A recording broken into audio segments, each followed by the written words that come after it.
that's one of the topics that I want to ask you.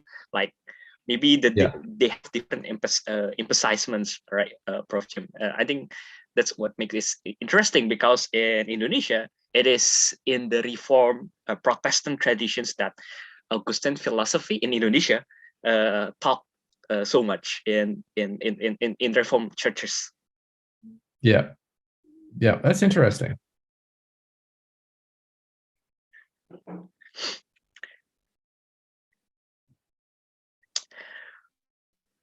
Okay, and yeah, there's also one of my friends from Boston College who took a master degree in about Augustine's, Prof. Jim. Yeah. Okay, so I think okay, we could start, yeah, Prof. Jim. Sure, I'll try whatever to you record. Like. The meetings. And Prof. Jim, later I'll try to translate your talks, your talks also to Indonesians, Prof. Okay, sure. Is it fine? Yeah. Okay. Yeah. No. Of course. So. Yeah. Okay. Nice. Okay. So yeah. Good morning, everyone. Selamat pagi semuanya. Thank you for coming to this talk, and yeah, and of course, thank you to Prof. James Wetzel, who who already willing to talk about one of the greatest philosophers, we could say, Saint Augustine, and which we will talk later as soon as possible. So before we start our talks, let me share a bit about what is Schole Indonesia. So Schole Indonesia is a philosophy hub who try to disseminate the philosophy to the public. We'll try to make philosophy more understandable and get so that the public could understand philosophy better and even try to think for themselves about so many things in their life, to be reflective, whether it's about religion, politics, sciences, or any other stuffs. And we already have a lot of talks with a lot of philosophers, which you guys could watch in YouTube, in our channel, Schole Indonesia. And today's, we're just like what I said, we will talk about Augustine's with Prof. James. So let me share a bit about Prof. James. So Prof. James is chair of St. Augustine's and professor of philosophy at Villanova University, a private Catholic university, and Augustinians University. He wrote a lot of books about Augustine's. Some of them is Augustine's and the Limits of Virtue, Augustine's, A Guide for the Perplexed, and Parting Knowledge, Essays, and Augustine's. Also in 2012, he recently edited Augustine's City of God, a critical guide, which Prof. James for your willingness to share a bit about Augustine's in our small philosophy hub. My pleasure. So okay. It's a bit unstable. Yeah. Okay. We thank you, Prof. James, for your time to your willingness to talk a bit about Augustine's in our small philosophy hub in Indonesia. Thank you so much for your willingness. Yeah, my pleasure. So yeah, did you want to add something, Prof. James, about your biography? Yeah, I mean, I've been at it for a long time. But when I first got into philosophy, when I first entered the university, I was bound for the sciences for the most part, particularly mathematical sciences. And I took a course in my first year on methods and theories in the study of religion. And I was really surprised at the way it was possible to think theoretically about the religious life. I read Freud, Jung, some anthropologists, Alistair McIntyre. I've always been, I think, interested in I think I'm a philosopher in part because I think there are often sort of two ways one gets into philosophy. One is impressed with the exquisite order of the world, or one is expressed with the profound mystery of the world. And I think I've always been drawn towards mysteries. And as I got into, I really went into, discovered by chance some of the resources in the philosophy department and the religion department at Princeton. It dawned on me that the real mystery for me was less the atom than the soul. And so I really wanted to understand better at the heart of the kinds of questions human beings have about themselves. I think the reason why I ended up studying Augustine is really twofold. I wanted to understand something about the religious tradition I grew up with, which was Catholicism.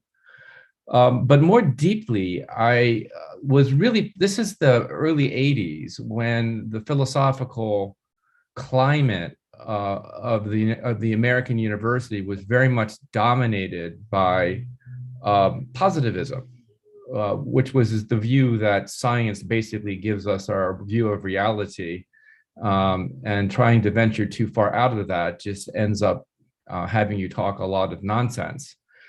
And this is still at the time when there was a lot of interest. I was an undergraduate at Princeton. There was a lot of interest in the philosophy and the religion department and some kind of mutual dialogue. But it always impressed me, that the 20th century is not a very interesting time for deep philosophical expressions of the religious life, because the kind of religion that positive-oriented philosophers were critiquing struck me as just really underdeveloped. And this went along with the fact I grew up Catholic after Vatican II, when there was an attempt to make Catholicism more understandable to a large group of people, which I think was a great thing to do. But for me, I really needed to understand more deeply some of the complexities of the soul, sort of the root meaning of psychology. And so I took it upon myself to begin to understand some of the figures, the historical figures, not just in the Catholic tradition, but certainly the Catholic tradition claims a number of them. Augustine, I think, was particularly important to me because this was the place in stories that I was hearing about the history of philosophy where philosophy went religious. And that's, I thought, was an odd idea that, like the ancient Greek philosophers like Plato and Aristotle, who professed to believe in the gods, when we studied their philosophy, we kind of bracketed what their religious commitments were. But when we studied a late antique or medieval Christian philosopher, then all of a sudden it matters whether we're going to mass or not, or whether we have Christian convictions. And so I really wanted to understand Augustine as the place in the Western tradition where the ideal of the saint and the ideal of the sage or the wise person came apart. So for me, I mean, my reasons for studying Augustine become more complex. I have a chair at Villanova. I've been spending a career trying to, I'm sure I've been driving him crazy, all the stuff I've been writing about him. But my most basic interest is why the religious life gets so separated from the ideal of the philosophical life in a certain tradition, the one that I inherited. And I tell you guys, I'm still trying to figure that one out. But I've always been interested in questions of spirituality in their relationship to philosophy. Some of the stuff, Stanley, that you've been reading with Reformed epistemology, and we can talk about the different ways philosophers in the academy deal with the religious life. I'm not so interested in apologetics. I'm not so interested in telling people that they're wrong to believe, or they're wrong to disbelieve, or they should believe this way or that way. Because I honestly think that, I'll be very honest with you guys, I just don't think human beings know enough to say much with any certainty about what there ultimately is. I think we know enough to begin to raise the question. And I think that the history of human religion is this marvelous imaginative response to mystery. And when I say imaginative, I don't mean untrue. I think this is one of the great difficulties in the philosophy of religion, is that we've exiled the imagination, thinking that what's left over is some kind of formal reasoning is going to give us insight into religion. Formal reasoning will keep us from being inconsistent with what we already believe. It won't give us a sense of what else is out there. And I think this is probably a bit prideful of me, but I kind of think that Augustine had a similar temperament in his own day. I mean, he wasn't born a Christian. That was his mother's religion, and the situation of he lived in late antiquity, late Roman Empire. He was African and spent most of his life in North Africa, except for 5 very significantly important years in Italy. But Augustine is really known, especially up until the point where he becomes a bishop, as a real seeker. I mean, he did finally believe that his truth was to be had in the revelation of the divine through the figure of Jesus Christ. But he was very open to the various ways people come to understand what they experience to be divine. So he tends to be a figure that has historically been very important in transitional periods. Late antiquity was when Christianity had a very tremendous transition to face. It went from being the Jesus movement, persecuted, to being the religion of an empire. In the 17th century, where Augustine gets revived, you have a religious culture really coming apart in the seams. Christendom begins to fray. And the seeking Augustine becomes more important. In the 21st century, where the great, I think, religion of capitalism becomes a little bit less self-evidentially beneficial, the need to revive some understanding of spiritual values is also, I think, another impetus for reacquainting ourselves with Augustine, his spirit. Not that he gives us answers, but he entertains questions in a way which I think is often very compelling. I didn't want to go on, Samuel. That's just a tiny introduction. I would love to talk about this kind of stuff or answer your questions. So stop me if I go on too much. Okay. Yeah. Thank you, Prof. Prof. James. I think it's fine.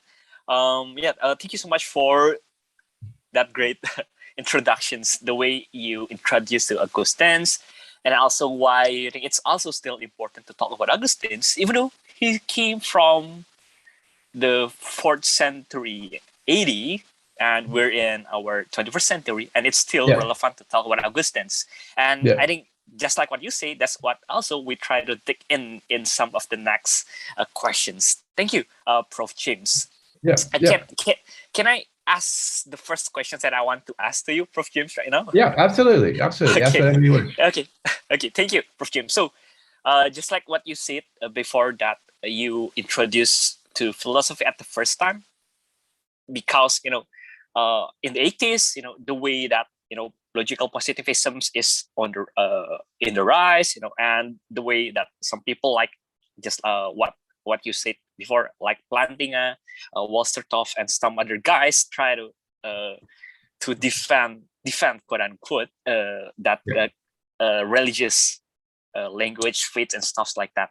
Yeah. But that's what your experience for why you the way you philosophizing in the 80s, and I wonder about the way you understanding philosophy itself.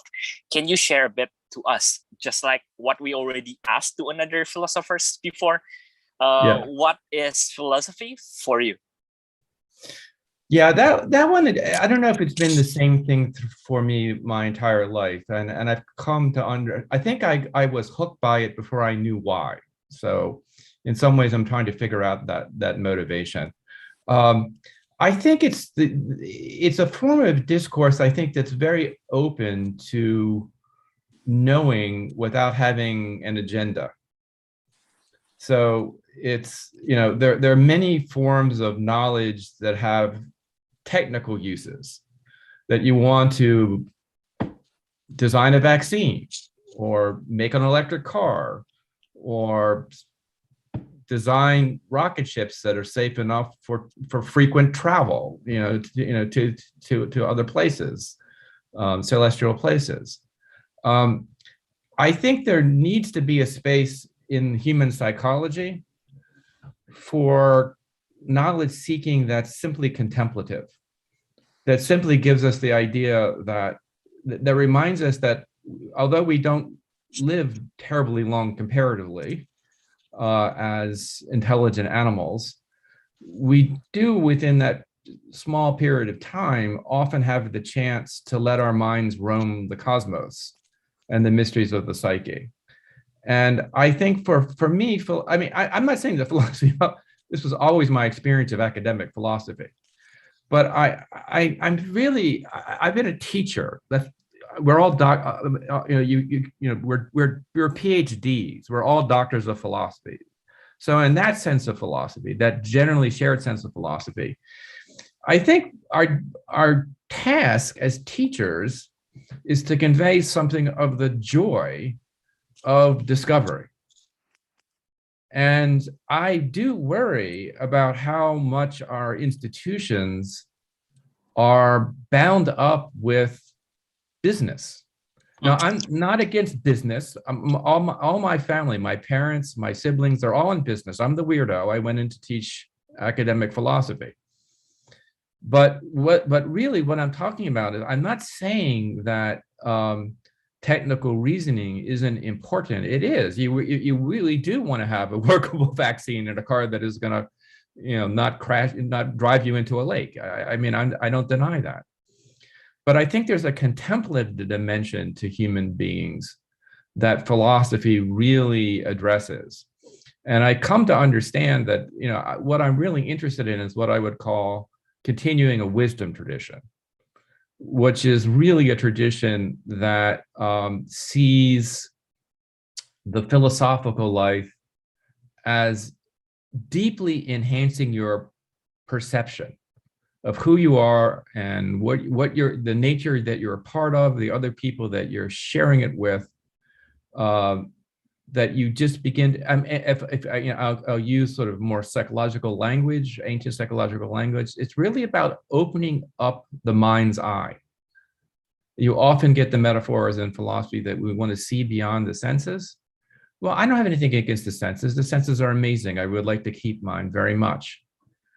But if we really put our full intelligence behind the senses, we see a world with much more complexity and beauty than we do if we're simply reacting to the needs of the day.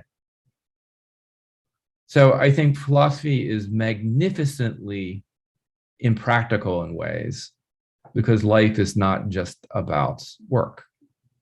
Yeah, I remembered about what my lecturers back then in my undergraduate study said about philosophy, that philosophy could not make bread. And yeah, I think that's true. Yeah, impractical, but it's still important for the way we live our lives. Yeah, and of course I'm being a bit tongue-in-cheek by calling it impractical. I don't mean it needs to be the opposite of practical, but I think we don't just. What I'm about to say is not going to be news to, I think, you all. We don't just live to survive. So, and think of just how the survival idea has saturated the culture. We mean by survival, how do I get through the day? How do I keep my job? How do I keep stuff together? I'm not saying survival concerns aren't important. I'm saying that they're not the only concerns. We survive not simply in order to have defeated what is challenging us, but to connect with one another, to connect with the world around us, to connect with the divine. I honestly think that this is more, you would get fewer academic philosophers saying this. I think we have to revive the language of divinity. And I don't mean just talk about God. I mean, use that language in ways that's really inviting and open and precise and beautiful and knowing. It's something that historically human beings have done. What gets in the way are the usual problems: fear, ignorance, anguish, despair. We can't pretend to do philosophy in some sort of neutral space. So that's the other aspect of a wisdom tradition.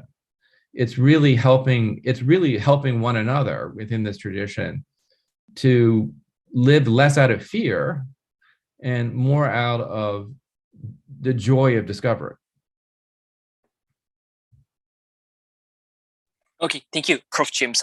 Let me try to wrap up and translate it into Indonesian language, Prof. James. I would love to hear that actually. So please do. Oke, jadi teman-teman, saya bertanya soal apa itu filsafat gitu, dan tadi Prof James menjelaskan dengan sangat indah dan baik ya bahwa filsafatnya sebenarnya ada sebuah diskursus yang cair, dan ini term yang sangat menarik ya, bahwa filsafat itu adalah satu bentuk mengetahui tanpa agenda, gitu kan, knowing without agenda. Itu penting banget gitu ya, karena nggak seperti sains teknologi, gitu kan, nggak seperti mungkin tadi dibahas gitu ya, progeatika dan semacamnya. Yang namanya filsafat itu mengetahui secara kontemplatif dan kalau tadi kata Prof James cenderung impraktikal gitu ya. Atau kalau kata dosen saya dulu, filsafat tidak membuat roti gitu.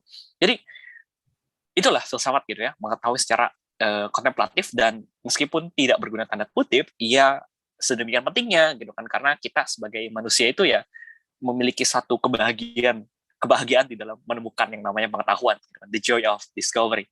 Dan tadi ya Prof James juga cerita bahwa dia agak sedikit cynical sama ide bagaimana akademia, gitu, institusi itu terikat sama yang namanya bisnis gitu ya. Jadi nggak senang sama ide macam itu, bahwa filsafat atau apapun itu terkait dengan pengetahuan harus punya aspek bisnisnya gitu ya, tanda kutip ya.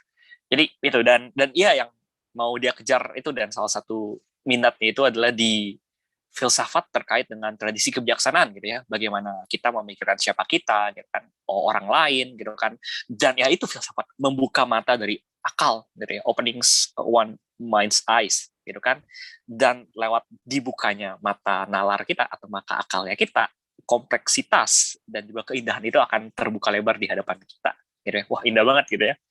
Dan ya, kita tidak hidup hanya untuk bertahan hidup, we don't just live to survive gitu kan, tapi juga untuk merenungkan banyak hal, dan juga salah satunya untuk berhubungan langsung dengan yang ilahiyah. Nggak harus selalu Tuhan dari katanya, tapi berhubungan dengan yang ilahiyah gitu. And yeah, thank you, Prof. James. That's really nice and interesting definitions and beautiful.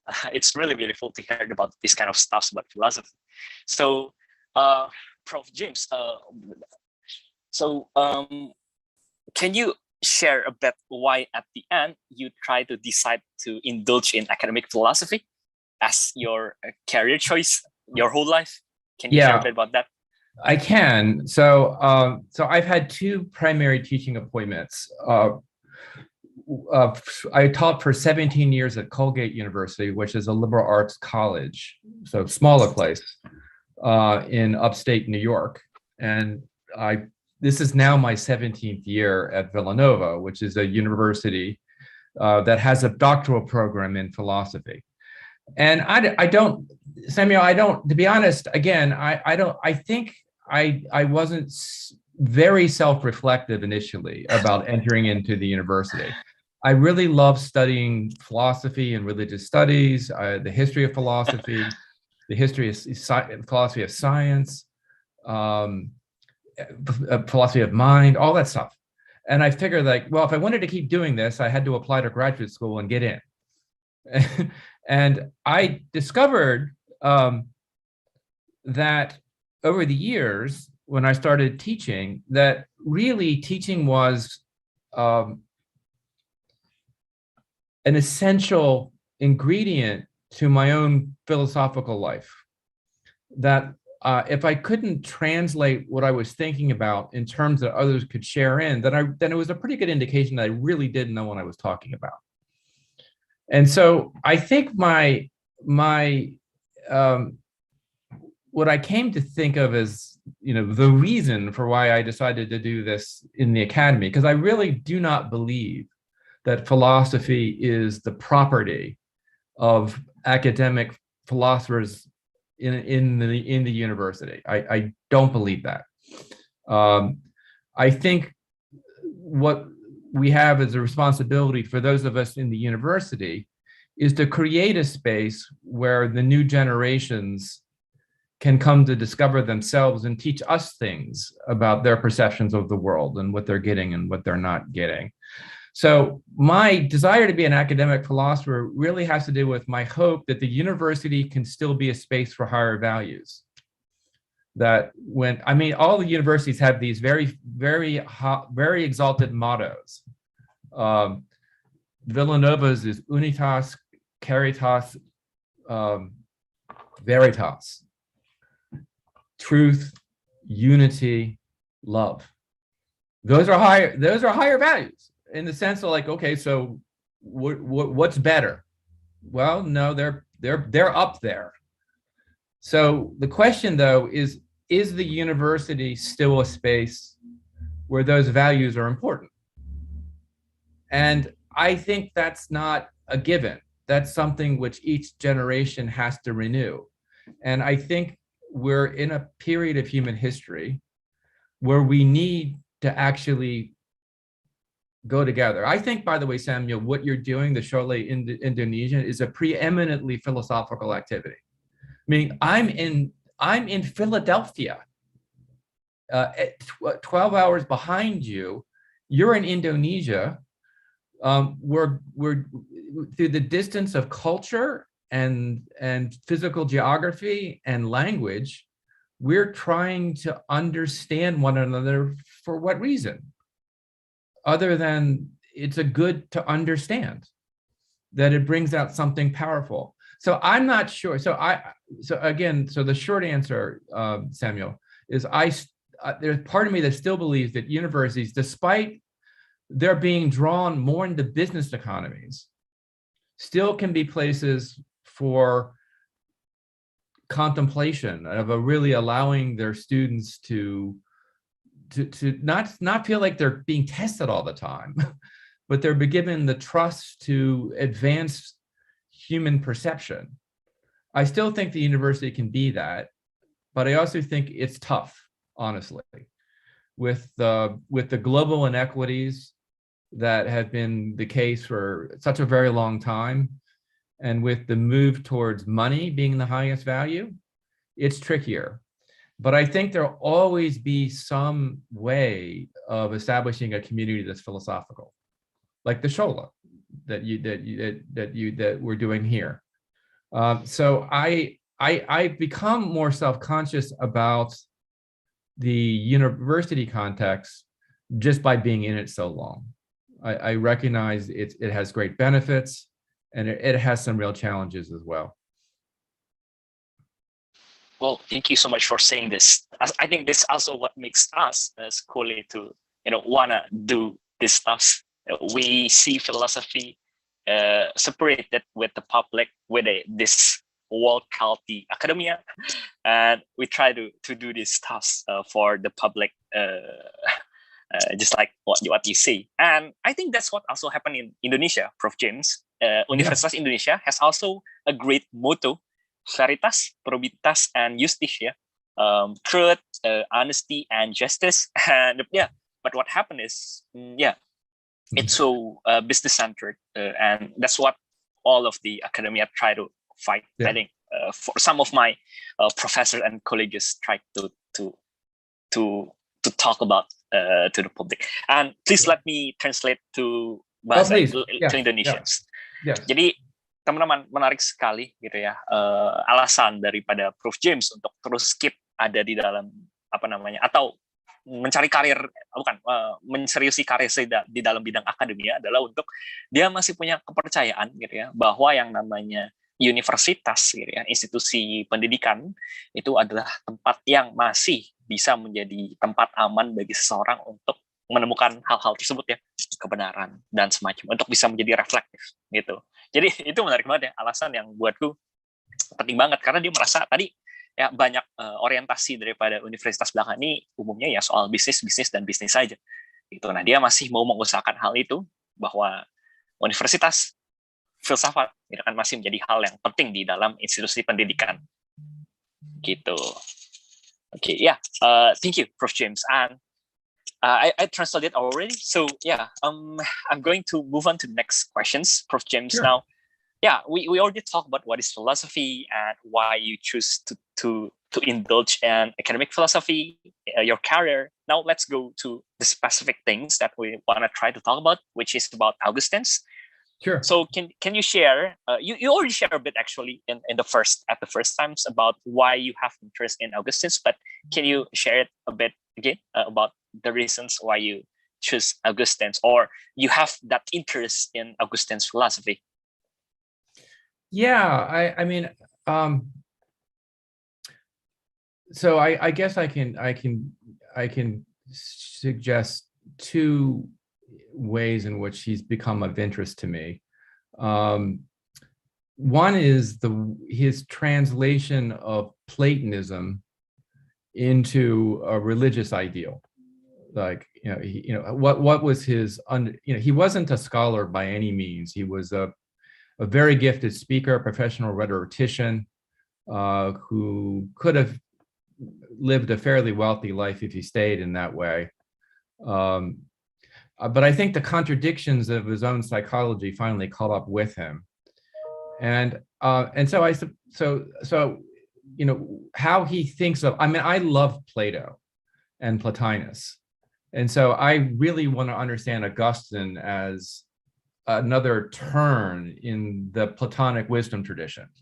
And I can say more about that, but let me just put that on the table.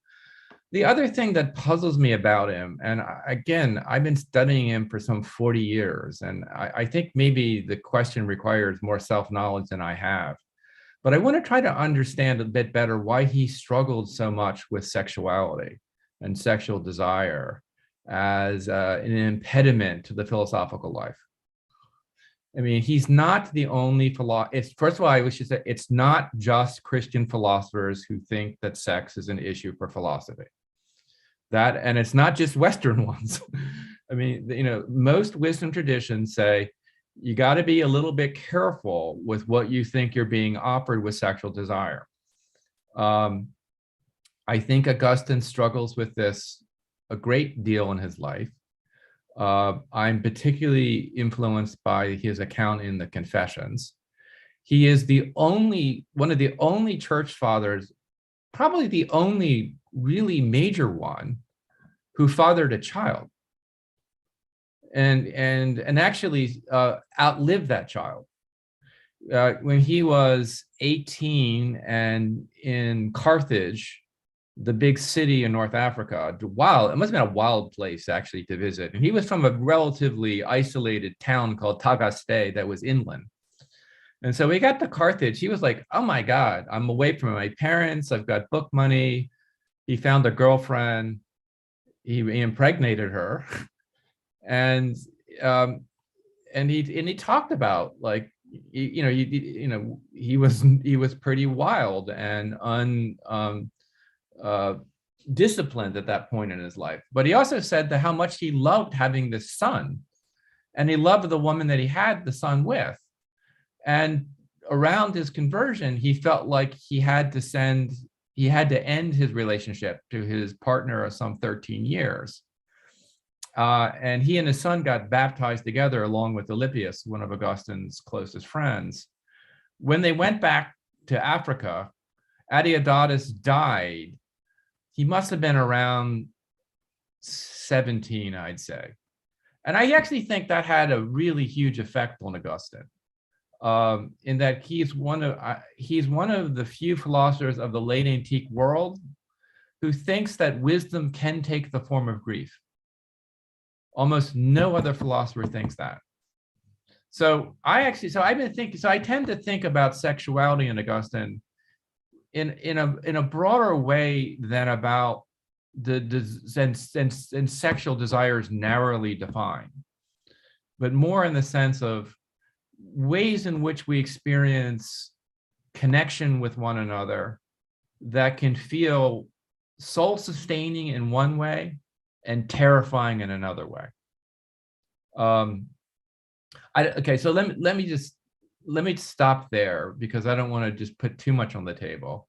So there's the way in which he thinks of Platonism as a wisdom tradition, how he carries it on, and there is this struggle with sexuality.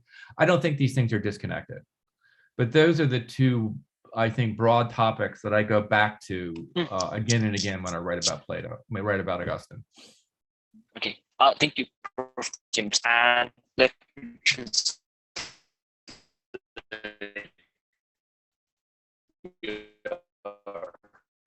You're breaking up a bit, Samuel.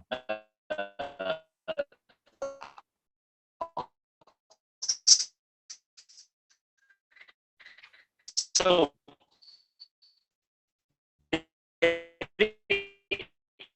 teman-teman, karena Prof ya tertarik terhadap Agustinus, yang pertama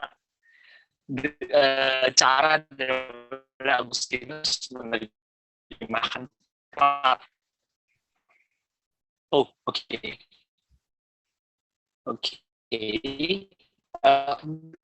Jelas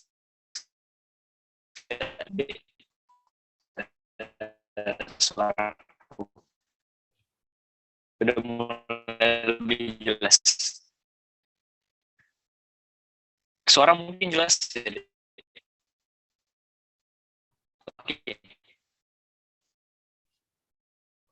Oke, kalau gitu saya coba lagi. I'll try to talk.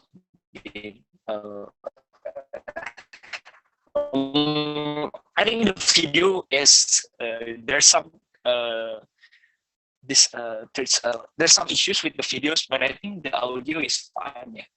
Okay. Yeah, I can hear you now better. Okay, I'll continue to translate. Jadi teman-teman,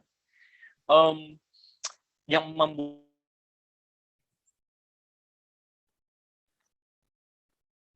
Oke, Dek, sekarang udah jelas, Dek? Masih putus-putus. Tapi lebih baik. Udah, better. Oh, sama just Okay, left. I'm sorry, Prof. James. I think it's a how about now? Dek, sekarang oke kan? Better? Oke, better. Sekarang gimana, Dek? Better. Okay, I'm sorry, Prof. James. I think this is what we called as the third world issues, global south issues. Actually, I think you've been doing great so far. Okay.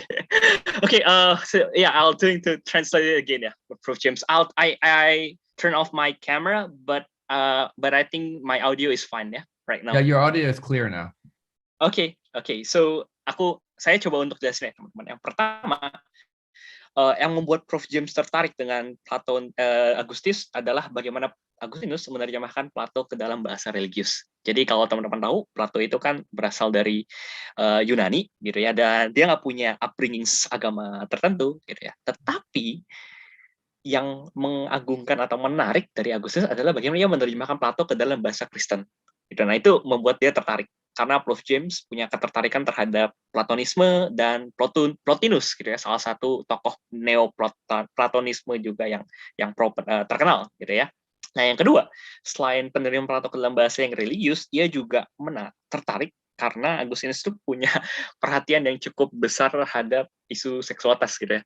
Jadi seperti apa yang ia utarakan di dalam tulisannya Confessions, ya, pengakuan yang udah diterjemahkan ke dalam bahasa Inggris juga, gitu. Jadi itu juga menarik Prof. James terkait hal ini, gitu ya.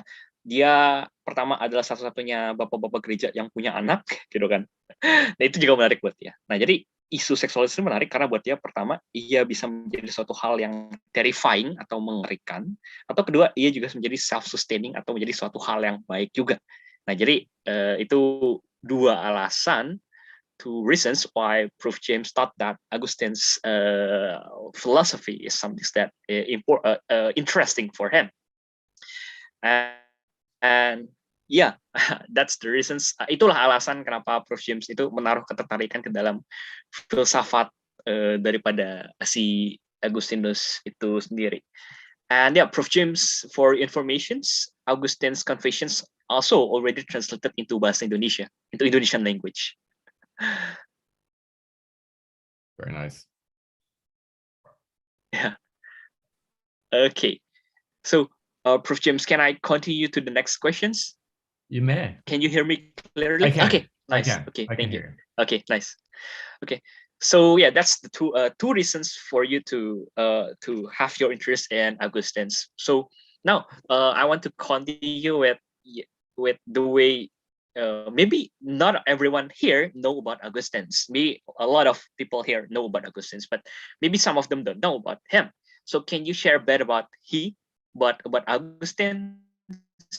Can you share a bit maybe about his lives, especially the way he pictured it in his confessions that he already mentioned about his struggle with sins, especially sexual desire, and the way he shifted his philosophical stance from pure Platonism and then to Manichaeism and at the end into Christianity. Can you share a bit about that? I can give you a couple of landmarks about his life. And then if you want to talk about how he handled some of the issues, I think he struggled with basically how to live a life that was guided by love rather than fear and anxiety. I mean, that's not a very fancy way to put it, but in trying to understand how one does that, there are infinite variations in among rational beings, and I think Augustine was very much in his search for God. He was very much trying to understand his own capacities for love. His own capacities for love were also his capacities for knowing, because if we love something, we wish it to be. We don't primarily want it as an object of consumption, use, appropriation, or to be defeated. So the part the part of us that is capable of love has the faith to persevere towards letting what it is we want to know reveal itself. And and what you get in he wrote well, let me give you some landmarks, then I'll say a word or two about the Confessions. So I think, Sam, you mentioned this. He was born in the 4th century. He was a Roman. He lived in Roman North Africa. He was a North African. He was born there. He died there. There was only 5 years where he was outside the North African context. He was born in 354 in a small town called Tagaste. He had, as far as we know, 2 brothers and a sister. A father, Patricius, who wasn't a Christian until his very last year. And he died when Augustine was about 18 or 19. And his mother, Monica, who was extremely close to, who was a Christian, probably of the style that Augustine ended up critiquing as too cult-oriented, basically too much infused with sort of local customs and not universal enough. Complicated debate within Augustine. His father wanted him to be a great, his academic abilities, his intelligence, his speaking abilities, were very evident from a young age. And although his father wasn't wealthy, his father was pretty good at getting wealthy people to throw money Augustine's way. So he was able to get a kind of first-class education, first in Madura, which is where Apuleius, other famous North African centuries before, a couple of a century or so before Augustine lived. Carthage was the big prize, and Augustine first saw that when he was 18.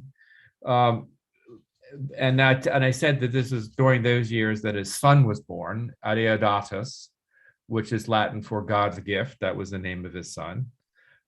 He's teaching rhetoric during all these years. That's how he made his living until he became part of the Catholic clergy. He leaves for Rome in 383. He's in his early 30s. The problem he's finding is he has unruly students that are very hard to teach, and he heard that the Roman students are better than the Carthaginian students at paying up their dues as students. So he goes to Rome, where initially he's very sick, and he's trying to make his break from a religion called Manichaeism, which really was a form of Christianity as far as he was familiar with it. If you want to hear more about it, I'll say a bit more about it, but let me just finish the basic sort of landmarks.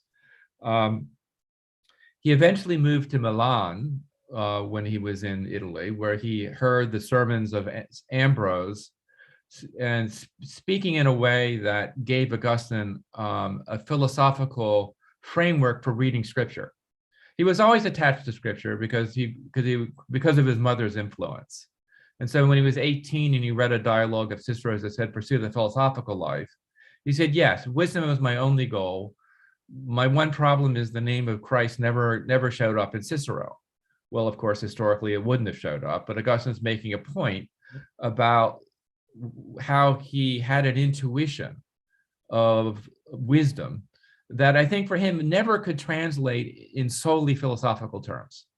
And I think when people use Augustine as an example of pure religious seeking, there is that side to him, but there's a side to him that feels like it has to come out in favor of Christianity. And so I say that's a bit of a tension, I think, within Augustine's life.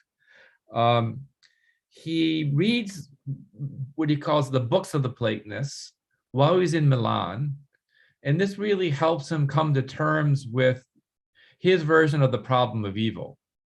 And it also gives him a sense that not everything that exists simply translates into an object of sense. That our intelligence is really capable of transcending the material imagination for other forms of apprehension, which I think which would include love and knowledge for Augustine. And in the late summer of 386, he feels he can live a philosophical life. It's not so much that he converts to Christianity. He's been for a long time convinced of the truth of Christianity, and Ambrose really sealed the deal for him. But really, what he decides is that he can live a life dedicated to philosophical pursuits in this devotional way, and that for him means a life of celibacy, which he didn't think was necessary for everybody pursuing philosophy, but he felt like he had to be celibate in order to continue with philosophy. And when he returns to Africa in 389, that's around the time that Adeodatus dies. And Augustine, I think, really wants to live a contemplative life at that point, a life of retreat. So he goes to the port city of Hippo to look for a piece of land far away from his ancestral home, which have a lot of difficult memories for him, because at this point, his mother, his father, and his son have all died.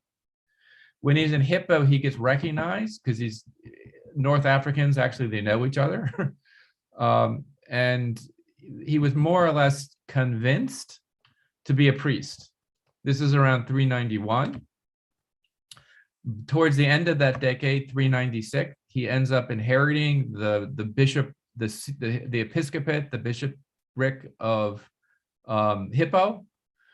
And he writes the confessions in the early years of his time as a bishop. And that's the book people read. If you're going to read one thing of Augustine, people are going to read the Confessions. And most people read either one thing of Augustine's or nothing. So for most of you, it's going to be the Confessions. And I think that's right. That's the right pick.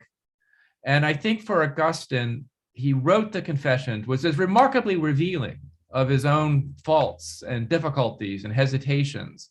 He tells you about his girlfriend, of not liking to learn Greek, of bad-mouthing the scriptures, of falling too much in love with Virgil. I mean, this is not standard stuff you put in a philosopher's retrospective on a life. So the Confessions are weird in interesting ways that allowed them to translate over time. I think he wrote the Confessions because it was finally the time in his life when he realized he was meant to be doing what he was doing, that he was meant to be an authority figure in the church. He certainly, for most of his life, fought that idea. He didn't want the trouble.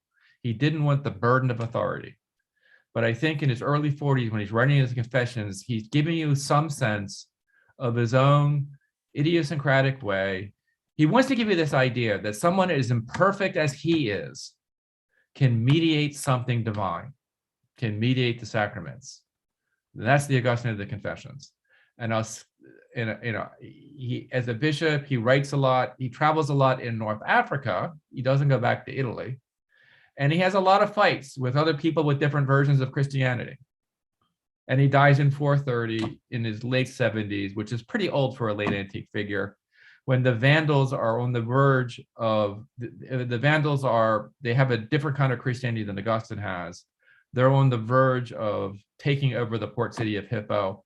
And Augustine dies with the thought that a lot of the Christianity of the sort that he fought for most of his life isn't going to survive much past his death.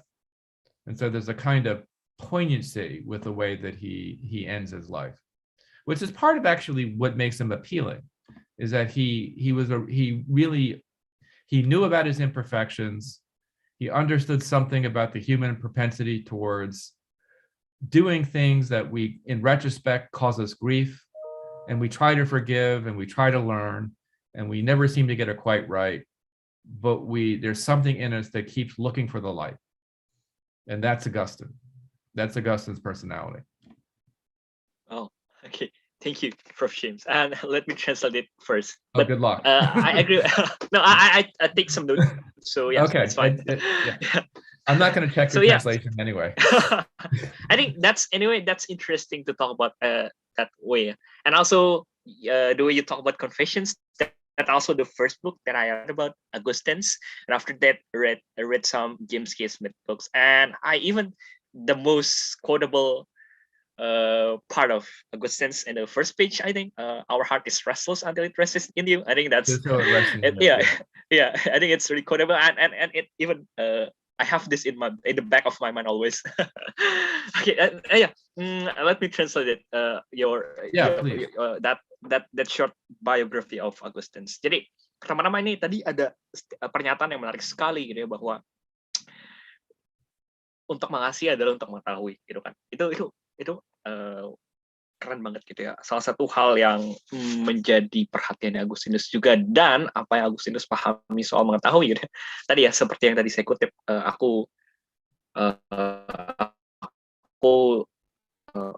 hatiku itu tidak akan beristirahat sampai itu beristirahat di dalam engkau. Ya, engkau itu artinya Tuhan itu, atau yang ilahiyah lah gitu. Nah, siapa sih Agustinus ini?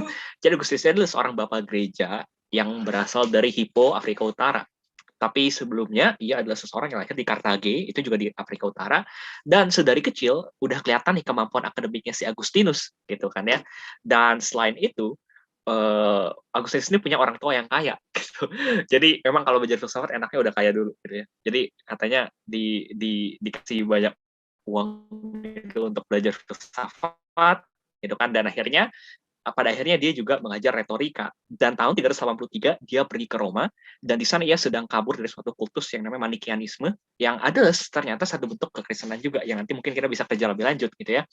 Dan di sana lalu ia bertemu dengan berbagai macam orang, dan terutama salah satu yang paling berkesan buat dia adalah sosok yang kita kenal sebagai Ambrose, bishop di Milan gitu ya. Dan ia adalah yang membuat Agustinus itu yakin terhadap keputusannya untuk berpindah gitu, murtad jadi Kristen tanda kutip gitu ya. Nah, lalu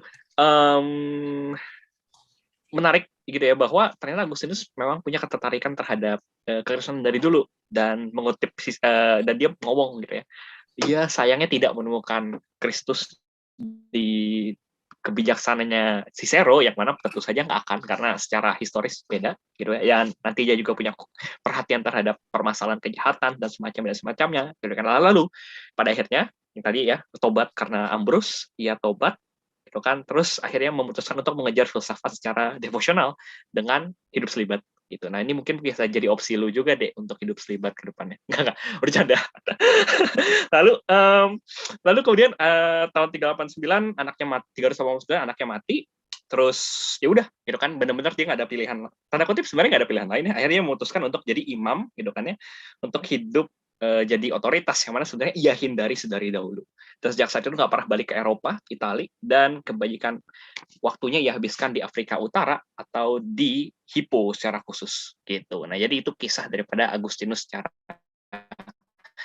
ringkas, teman-temannya. Orang yang penting di dalam kekristenan apalagi gitu ya. Ini baik terhadap Agustinus gitu. Nanti kita akan lihat perbedaannya apa tuh. Kedepannya aku juga mau nanyain.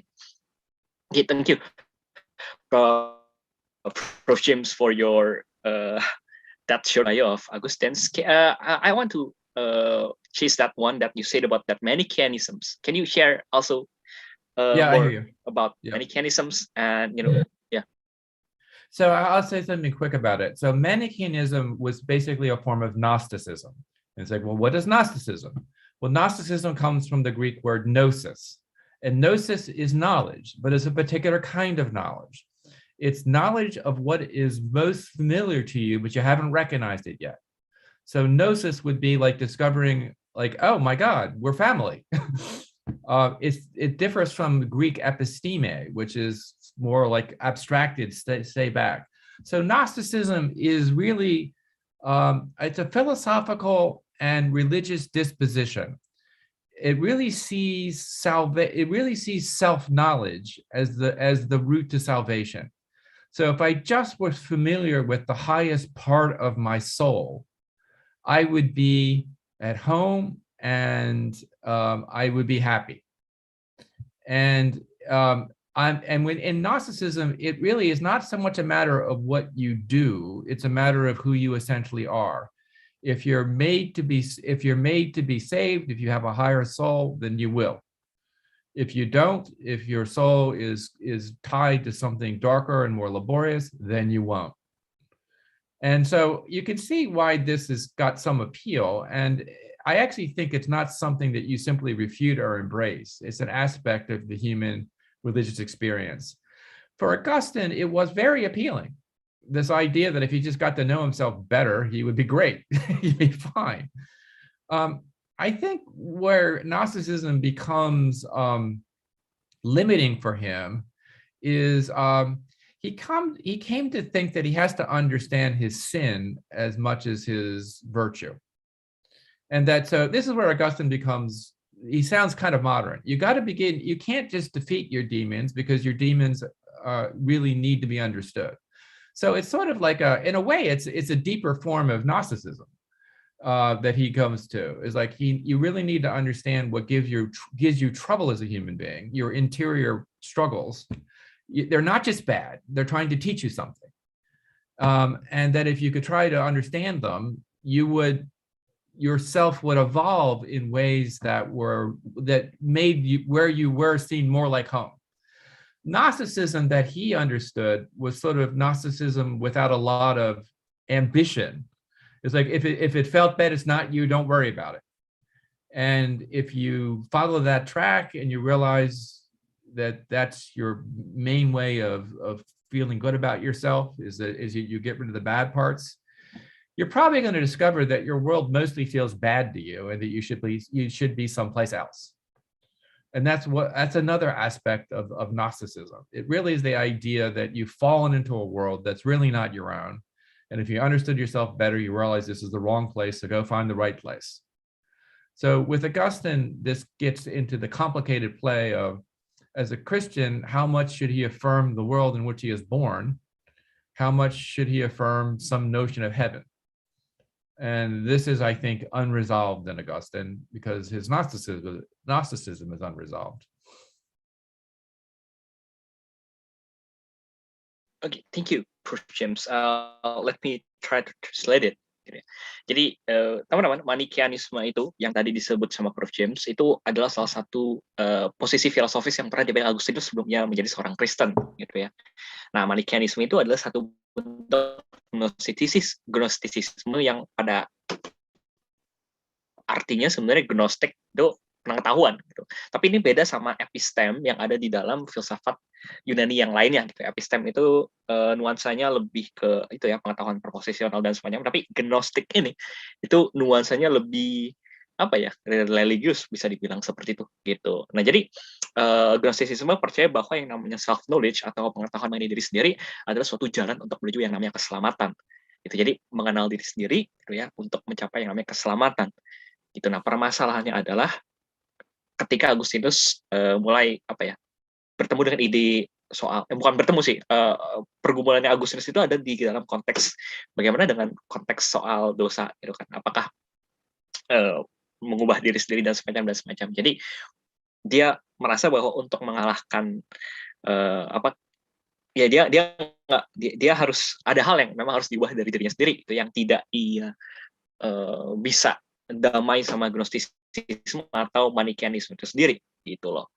Nah, tapi ini menarik sih, Gnosticisme sebenarnya hal yang menarik juga gitu ya. Dan anyways, nanti ini tadi ya, pada akhirnya Gnosticisme ini nggak terselesaikan di dalam pemikiran Agustinus gitu. Nah, jadi nanti kita coba untuk dengarkan lebih lanjut lagi. Okay, so Prof James, so that's the short bio and a bit ideas of what is Gnosticism. I want to ask more about Augustine's again. So actually, implicitly, you already shared some ideas or themes that Augustine taught in his philosophy. But can you mention specific things that concern Augustine the most? I could say the big terms in Augustine's philosophy. Well, okay. So one of them concerns the nature and the depth of human freedom. I mean, this is a big issue for him. And related to that, the relationship in the psyche between desire, will, and love are very important. So he has, I mean, most of his interests, Samuel, that I've studied are really broadly psychological interests. That and you think of psychology in terms of its two Greek words, psyche, psyche, and logos. Psychology is really a way of talking sensibly about the part of us that's soul, the part of us that can understand, that can have intimacy, that can give us a sense of our life. And I'll just say one thing about his view of freedom. I mean, he's trying to figure out the soul's relationship to God. And that's the relationship between something finite to something infinite. And there's always the worry in that kind of imagination that you're kind of nothing, compared to God. And so really what becomes important for Augustine is the notion of humility. Humility, I would say, is the recognition of being tied to the humus, the earth, a realm of transformation and change. Why do we know that for him, why is it that we are not nothing in God's eyes? Is because God actually has humility. That's actually the way that he reads, his views about Jesus of Nazareth and the Christ change over time. But one of the profounder ideas he has is that God actually adopts the human condition to let us know that we're not nothing, that we're important. But freedom for him is not the capacity to choose to wreck all your relationships for a sense of independence. It really is your capacity to take to actually experience your life gratefully. Augustine's way of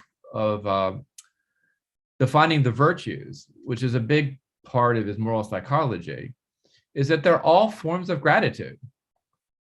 That if you can find the part of you that feels that it has something grateful to say in return to a good, this really is what builds a human personality that's not so isolated. So I'd say, at least there are metaphysical themes, Samuel, and I know that you probably studied them, that Augustine's famous for. The nature of God as an immaterial being, the providential order and whether it supports genuine human choice, the nature of time, good. Go to book 11 in the Confessions sometime if you want to wrap your head around some pretty metaphysical notions. So he loves, and he loves questions that are big, metaphysical, and unresolvable. Like, what's the origin of the soul? I mean, do we have a soul that's had other lives? If it has, how does it know about them? Are we all kind of the same soul, or do we all have separate souls? He eventually felt like Some of his answers were dictated by his religious tradition, but his own inclination is to just explore the universe with his own mind and see what he could figure out. But I think the persistent themes that he comes back to is that, what sort of person does he need to become in order to be a person capable of love and knowledge and gratitude?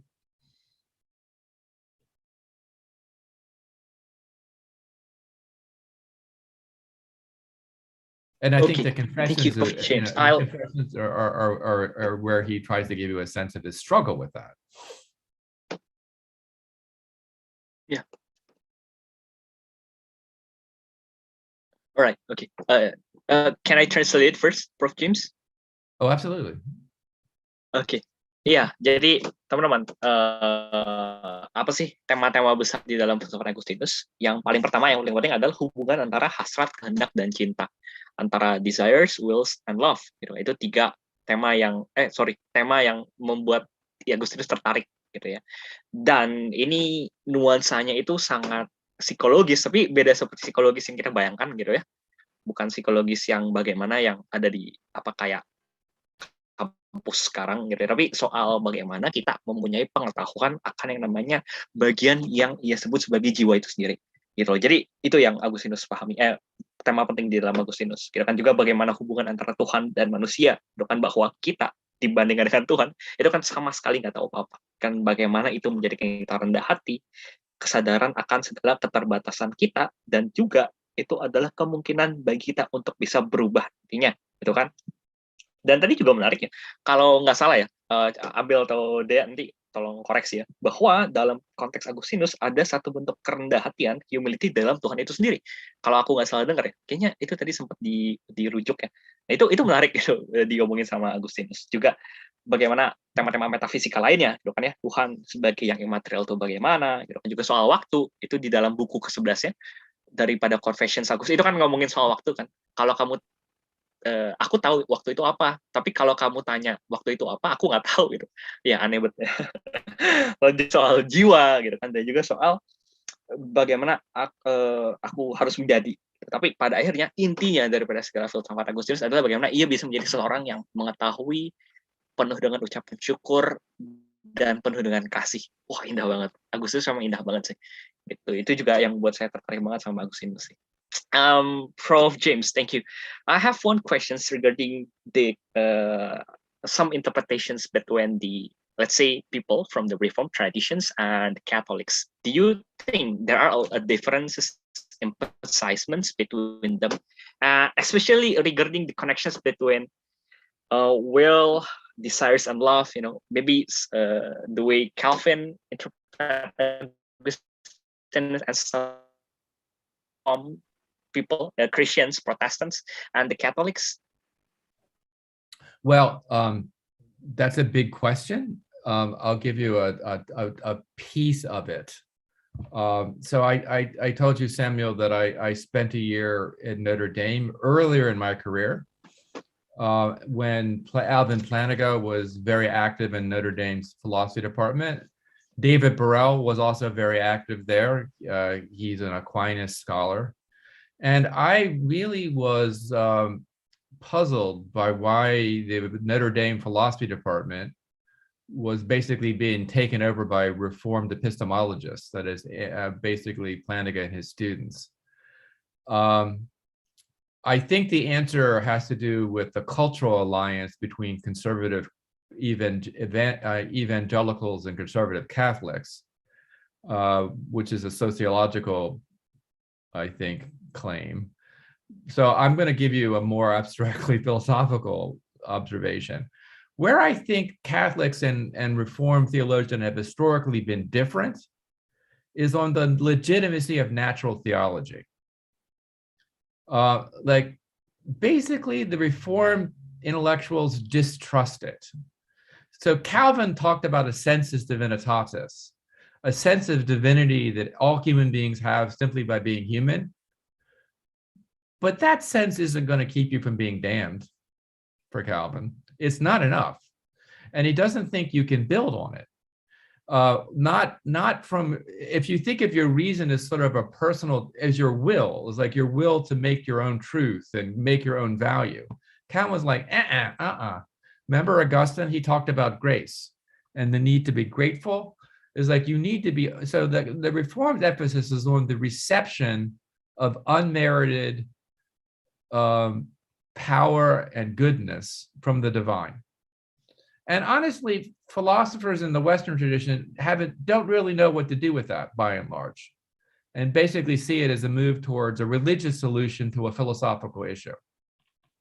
I won't solve that for you. I'll just simply put it on the table. I appreciate the stuff coming out of basically Calvin College, where Jamie Smith is. That's where Plantinga and Walterstorff were for many years. And then that's where they wrote the famous volume, Faith and Rationality. It came out in 80, right? Really what they were concerned about was making the university less hostile to evangelical Christians. Because in the 80s, if you were evangelical Christian, you were at a place like Princeton, unless you wanted, like your colleagues would be like, okay, you're very smart, but what's all this Jesus stuff that you're all wrapped up in? And actually what Walterstorff and Plantinga did, and I know them both, and they're very different personalities, and they're both brilliant. Man, I mean, Plantinga has passed, but Walterstorff is still with us. They really were trying to create a space within the university so that people didn't feel like they had to hide their faith and do philosophy. And by and large, they succeeded, right, in that endeavor. But here's the limitation of it. The way that they ended up created this space is they created a form of logical apologetics. Like if you read Alvin Plantinga's The Nature of Necessity, most of it is highly technical modal logic. And that his example is to redo the ontological argument of Anselm. And what does he care about? He cares about the truth of the existence of God. How is he playing it out? He's doing a move in modal logic that only a few people can understand, but gives his students great intellectual credibility if they can follow along. So what I would say is, I'm more Catholic than Reformed on this issue. I actually think we can, with our reason, explore the divine a lot more than Calvin and Luther and company, both of whom would consider themselves Augustinian, would say. But this gets back to where I began at the beginning. I don't think the imagination is opposed to knowing. I'm not saying any view of the imagination. Your imagination, when it's fueled by fear, can be terrifying and awful. But when it's fueled by a desire to know and really respecting the creativity of those around you, you'll learn something about the divine you didn't know before. And that's not quite traditional Catholic stuff. That's not Aquinas. That's more like Wetzel, having read Augustine for too long. But I do think there is this basic difference. It has to do with how much you think you can know in a lifetime about what you are experiencing at some levels is mystery. I just think the life is wondrous. I mean, I have my Chihuahua is back behind me. She's been sleeping the whole time on the pillow. Over the 7-8 years I've had her, I've developed, she trusts me now. I think a capacity for beings who are that different to come to know each other without like having to have a common framework. She doesn't care about Plantinga. I think that's amazing, and you can learn how to do that. That's something we can do. So I have a broad view of natural theology, but I think in general the Catholic tradition is more open to it. Partly it's because the Reformed tradition historically was responding to the abuses of the Catholic Church. So they became a bit distrustful of institutional forms of religion that didn't have this sticker notion of grace and sin. I mean, the Catholic Church basically didn't go for Augustine's doctrine of grace. They went for a small part of it. Anyway, I since if you're going to try to translate all that, I'm going to stop talking. Oke, thank you, Prof James. Jadi Ini pertanyaanku tadi itu adalah terkait dengan kira-kira ada nggak sih pembacaan? Kan tadi udah ngomongin soal ide-ide besar Agustinus. Nah, makanya aku penasaran gitu. Saya penasaran teman-teman, bagaimana ada nggak sih perbedaan antara interpretasi dari orang-orang Kristen dan Katolik gitu ya? Ada nggak sih penekanan yang berbeda dari mereka? Dan tentu saja kata Prof James ini ada gitu ya. Tapi pertama-tama mengapa yang namanya Agustinus itu bisa diminati sama apa namanya? Sorry, tadi ngomongin Notre Dame ya, kampus di Amerika Serikat gitu ya. Jadi kenapa Notre Dame itu bisa tertarik sama epistemologi reform gitu?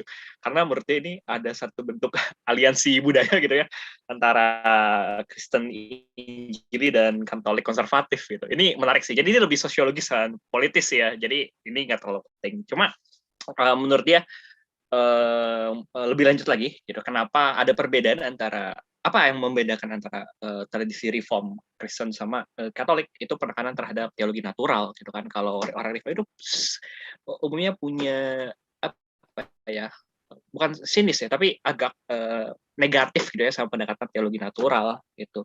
Dan untuk bisa mencapai Tuhan diperlukan kebaikan yang tak terbatas dan juga tak terbalaskan bagi manusia, dari manusia itu sendiri gitu loh. Nah, jadi gitu ya. Dan lebih lanjut lagi, proyek yang dilakukan sama orang-orang Kristen yang menginterpretasi Agustinus itu sebenarnya ini ya, politis juga gitu ya, untuk membuat universitas-universitas khususnya di Amerika untuk menjadi lebih kejam atau lebih bermusuh,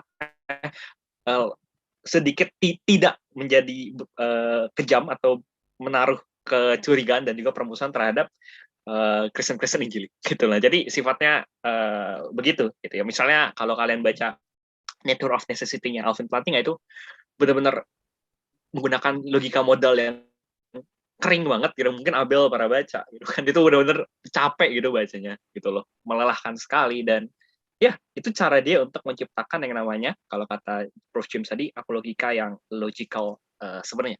Jadi sekali lagi penekanan itu perbedaannya itu ada dalam konteks apa namanya teologi natural. Nah tadi terlalu banyak, aku mungkin miss some points di sana gitu ya. Nanti kita coba lihat lagi di dalam rekaman dan aku akan bikin usahakan subtitle gitu. Yeah, thank you, Prof. James, for that elaborations.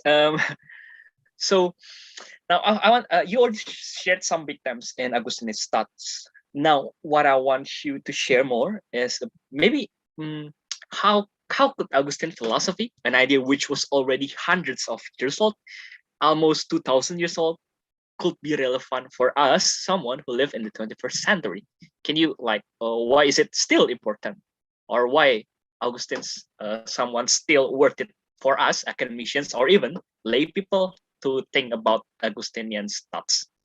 Yeah, I mean, so I'm going to try to be a little bit humble here and only speak for myself because, look, I think, I mean, my temptation is to talk about the globe and everybody, but, so I think for me, Augustine's inspiration is not so much that I feel like you can take his doctrines from the context of the 4th and 5th century and simply apply them to the 21st century. I think if you wanted to try to do something like that, you would have to do it with a very different sense of a church than he had. And I think that, and we also live on the other side of the scientific revolution, and a sense that, and really, I actually think that science and religion are going to converge more than diverge as if we manage to honor one another's humanity enough that we actually do work together. I think that will happen. So I think so. For me, I really want to know how to have a healthy spirituality. And Augustine doesn't say, okay, Jim, what Augustine would say to me is be a Catholic. And I said, well, I grew up that, and I needed more. And that may be my failing, and I'm sure that it is. But my problem with the Catholic solution is it's a big world, and I'd like to get to know people, and they don't all speak Catholic.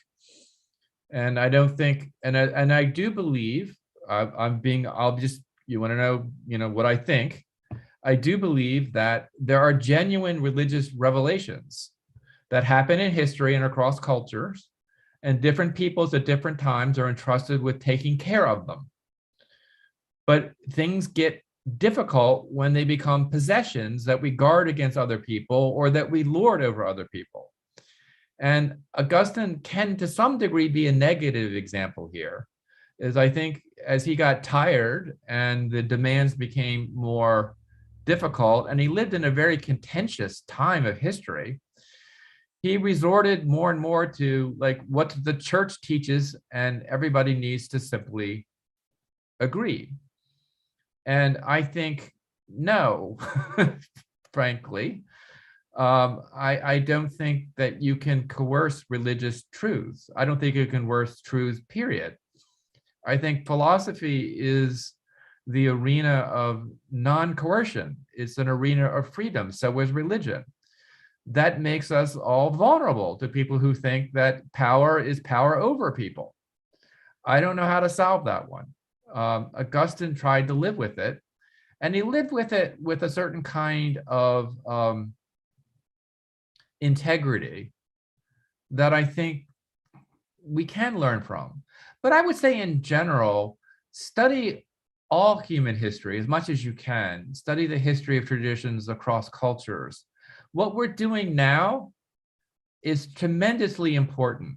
You know, even if our hookup has trouble, whatever, it doesn't really matter. To me, the spirituality is really getting together with other human beings and sharing a sense of possibility together out of genuine regard for one another's well-being.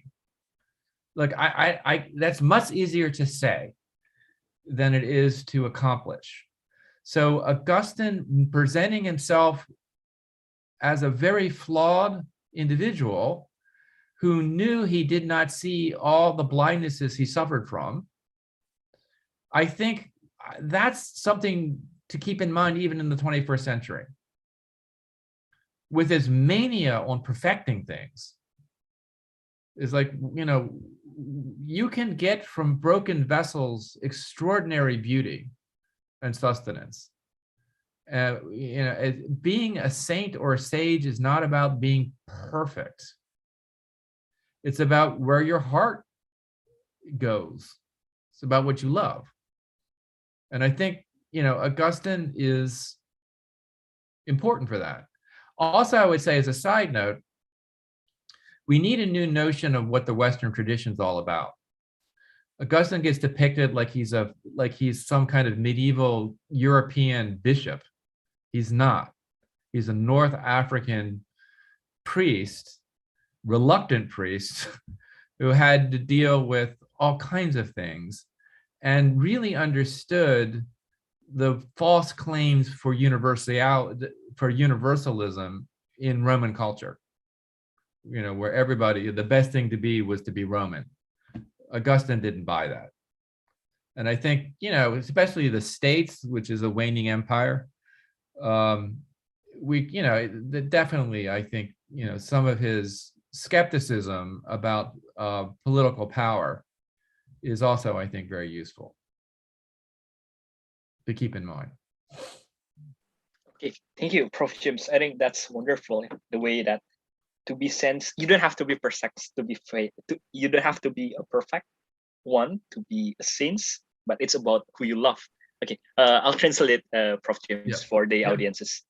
Sure. Jadi mengapa Agustinus itu menjadi penting? Itu adalah terkait dengan ini ya, bukan untuk memindahkan ide-idenya di abad keempat supaya ia menjadi relevan atau ditelan mentah-mentah di abad ke sekarang ini. Jadi bukan cuma soal itu doang, gitu ya. Konteksnya udah beda banget teman-teman ya, udah ada revolusi saintifik gitu.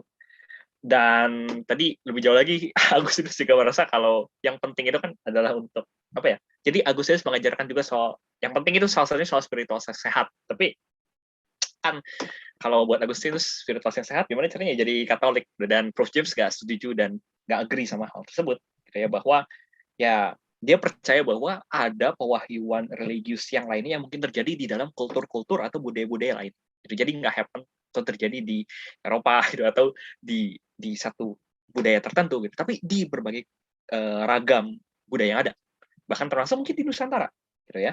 Nah,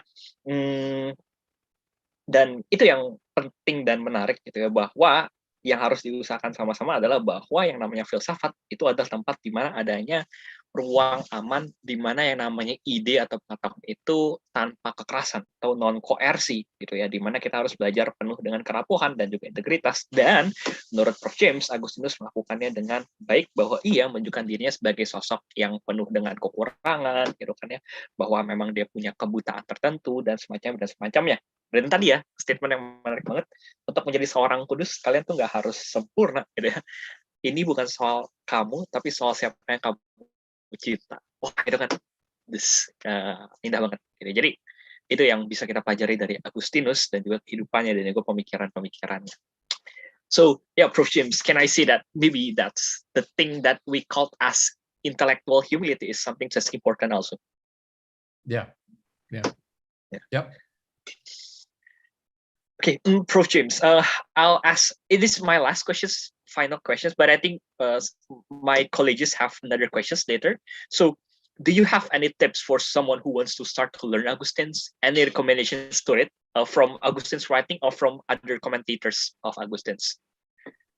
So, I mean, I mentioned the Confessions, and I really think that's the most accessible book. And there are quite a number of different translations. Samuel, if you give me the emails of people in the Schole of Indonesia, I would be happy to send them bibliography and resources. I run an institute at Villanova, the Augustinian Institute. I would be happy to be a resource for you, for everybody in the Schole of Indonesia. So you let me know, so I hope this, feel free to contact me. So I would say, so don't try to write all this down, but I think there are a number of really good translations, and I'll just say two, okay? So I don't overwhelm you. One is Maria Boulding's translation. I'll send you the information on this, right? This is the World Classics edition of the Confessions. Maria Boulding is a nun, and she captures the religious beauty of the scriptures and the way that Augustine uses them very well. So if that's what would interest you, that's that. Very different kind of translation that I've used a couple of times, it's dying, is this goes back to 1992. This is Henry Chadwick's translation. Henry Chadwick is, well, he's dead, but he was a great church historian at Oxford for many years. And this is the academic Confessions, which has very useful footnotes and stuff. And I'd say, if any of you want to start reading the Confessions, if you tell me a little bit about yourselves, I will recommend an appropriate translation. As far as the secondary sources go, it's long, but there's nothing I think better for a single work on Augustine than Peter Brown's Augustine of Hippo, which he wrote when he was in his 20s. It's really a work of genius in so many ways. And the revised edition came out in 2000. And then there's other biographies I can recommend. There's short books I can recommend. But let me just not overwhelm you with bibliography, because I say I can give you individual advice when you want it. But I would say the Confessions and a biography would be the way to enter into Augustine. Okay. Thank you, Prof. James. Jadi teman-teman, kalau mau baca Agustinus tentu berangkat dari pengakuan-pengakuan yang sudah diterjemahkan juga sama Canisius. Tapi Prof. James memberikan beberapa dari Henry Chadwick, itu salah satu komentator juga ya. Dari Maria Boulding juga ada Peter Brown dari yang nulis tentang Augustine of Hippo, itu biografi gitu. Nah, itu 3 nama khusus, tapi yang lainnya itu nanti akan diberikan bibliografi. Jadi nanti aku akan minta ke Prof. James dan nanti aku bisa forward ke teman-teman yang lainnya. Gitu. So, Prof. James, I think that's my last questions, but I have some colleagues here. There is Amadea she's also one of my co-initiator of Schole ID, and she is a big fan of Augustine's also.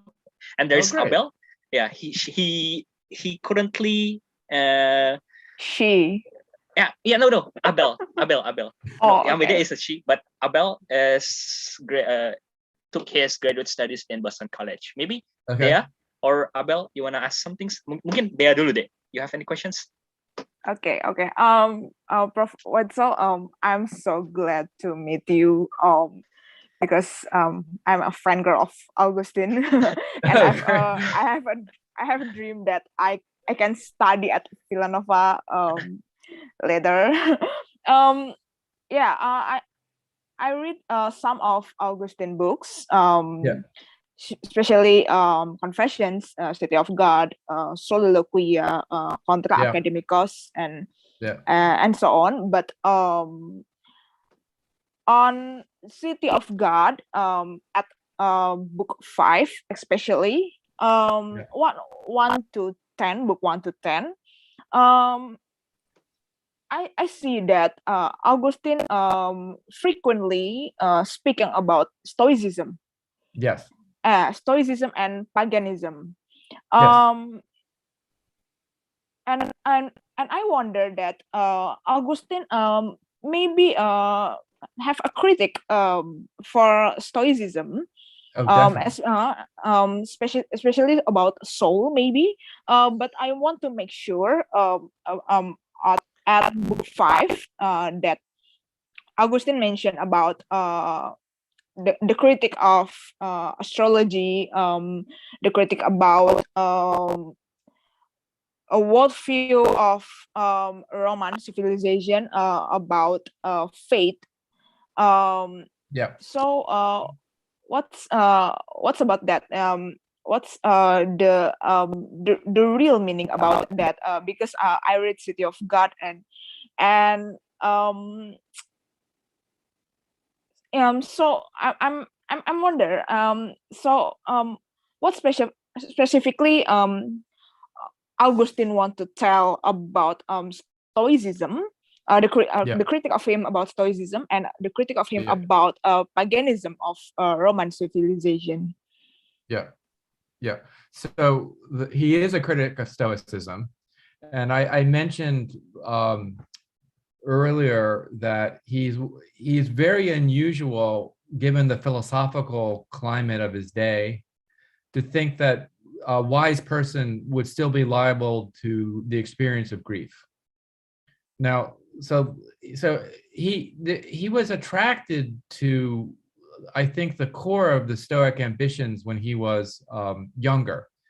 And there's a wonderful chapter in Brown's biography called The Lost Future, when he basically gave up a certain kind of philosophical idea of self-formation that he very much associated with Stoicism. Now, I think Augustine, as I said before, is not a scholar. So it's not so much that he is responding to specific schools within Stoicism and their various theories of perception. He got most of his knowledge of Stoicism through Cicero and reading Ciceronian views. So let me give you in a very quick sentence what I think the core ambition of Stoicism is within Roman culture as a climate of philosophy, not just as a school. I mean, pretty much whether you're Epicurean or Platonist or Christian, you could be influenced by a broader notion of Stoicism.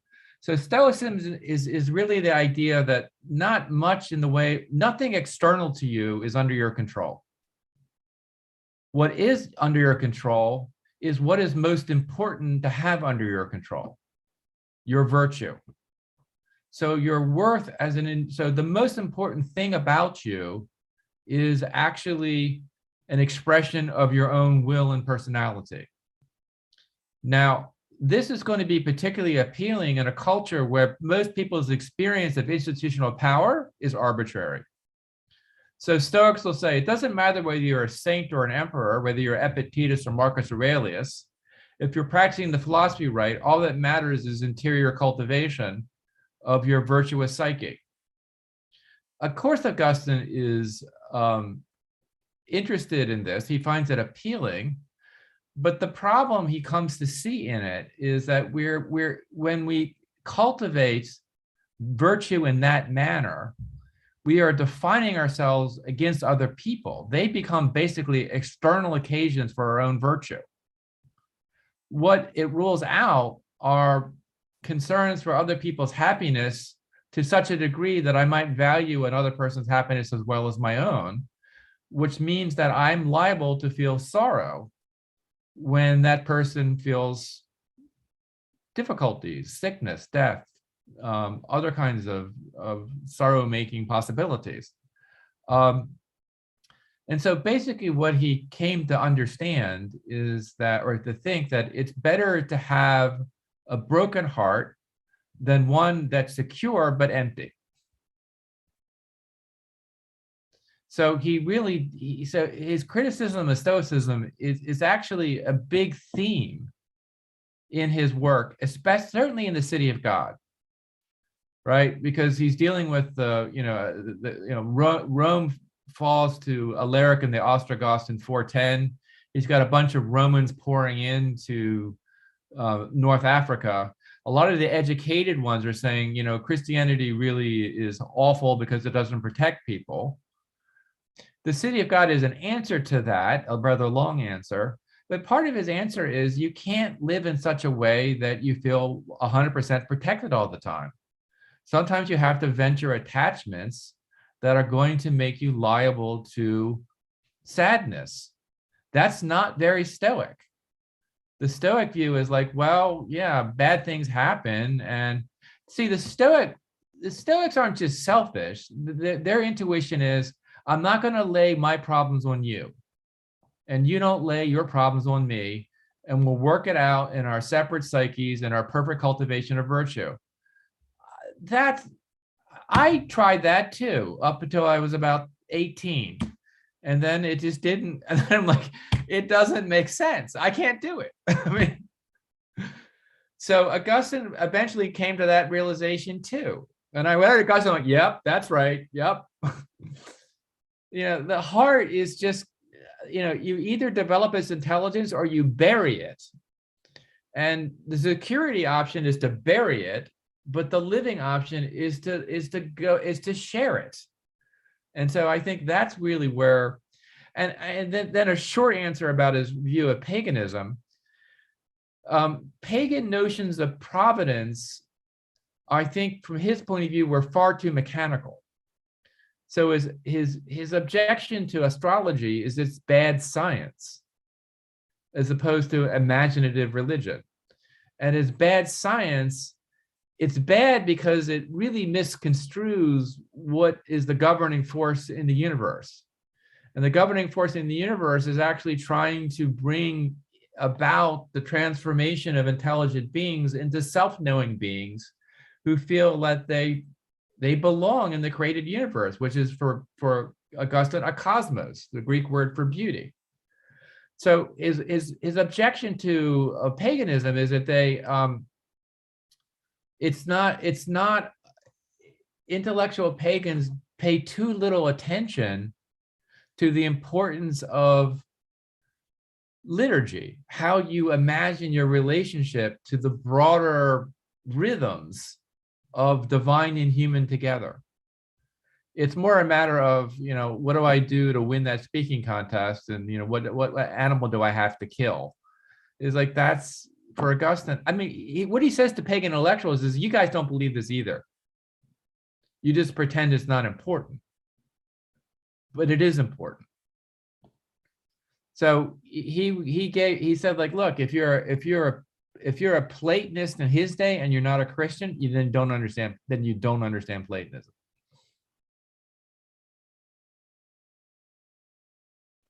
Okay, thank you, Prof. Wetzel.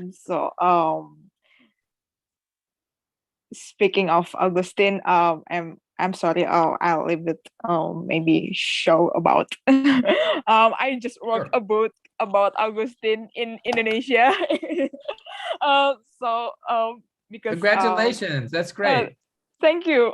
Because I I'm very passionate about Augustine, and I think Augustine thoughts about life is maybe it's relevant for me for now because about suffering, maybe about suffering and about how human can realize their emotions and want to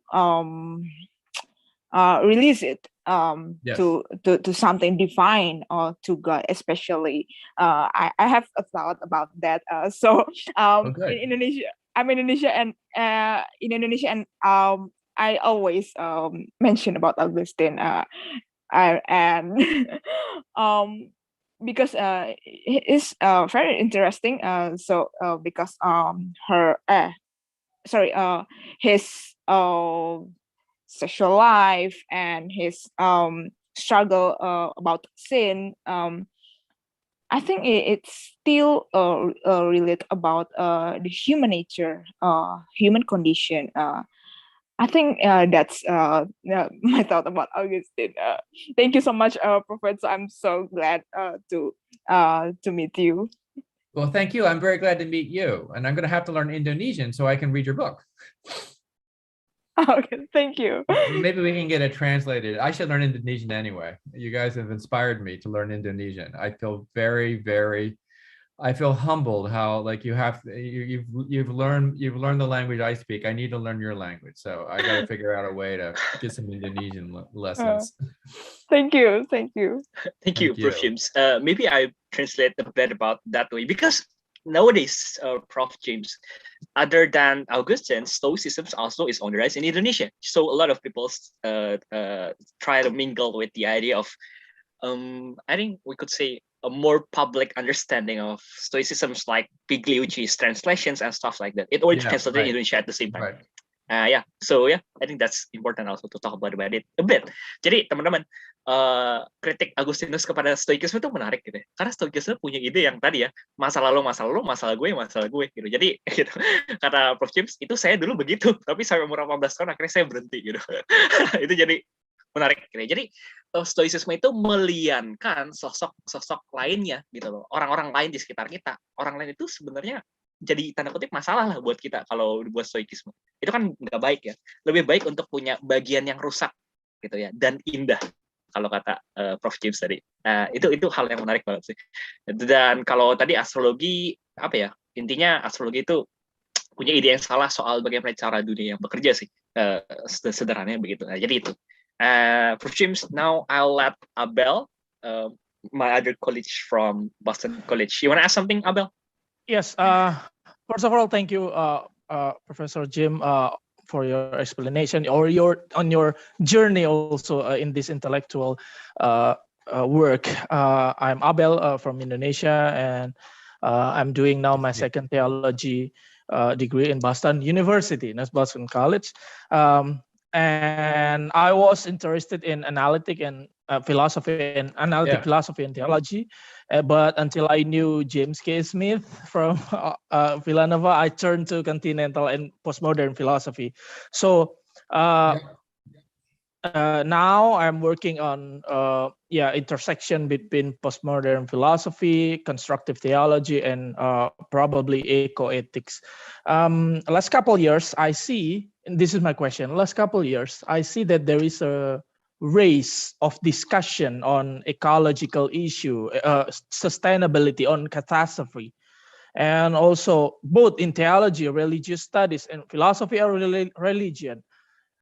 Even the AAR in this year, when I joined AAR 2021 in the United States, I see that many sessions and unit talk about this catastrophe and sustainability. And also in the AAR 2022, the theme of AAR will be religion and catastrophe. So this is a huge thing that many Christian intellectual or also philosopher of religion will talk about. But here's the thing. There is a tendency to redeem the status of the nature or the status of the materials or maybe the nature of the material, where the in the modern era materiality is seen there in derogatory way. Yes, that's But right. now they try to, the work of Yeah. Elizabeth Johnson in Catholic tradition, see Right. all the words as a fellowship, a communion.